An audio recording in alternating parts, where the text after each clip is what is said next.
Alam mo ba na merong isang uri ng bawang na hindi naman siya maanghang pero pinapahalagahan siya when it comes to heart wellness? Ang ingredient na ito ay ang tinatawag na black garlic. Ang black garlic ay regular garlic na dumaan sa natural na proseso. Dahil dito, nagbabago ang texture at ang lasa nito.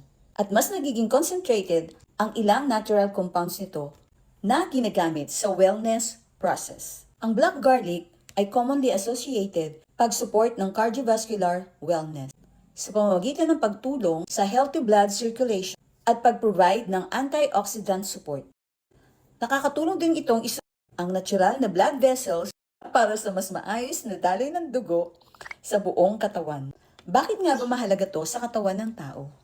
Kasi kapag maayos ang circulation at supported ang blood vessels, mas nagiging efficient ang pagdadala ng oxygen at nutrients, lalo na sa puso natin at iba pang vital organs. Hindi natin palaging ramdam kung ano ang ginagawa ng puso natin. Pero araw-araw kasi itong nagtatrabaho, so hindi natin nalalaman kung pagod na ba siya. Kaya napakahalaga na bigyan nating pansin ang mga simpleng bagay na tumutulong sa long-term heart wellness. So I'm just sharing this for awareness. Thanks for watching!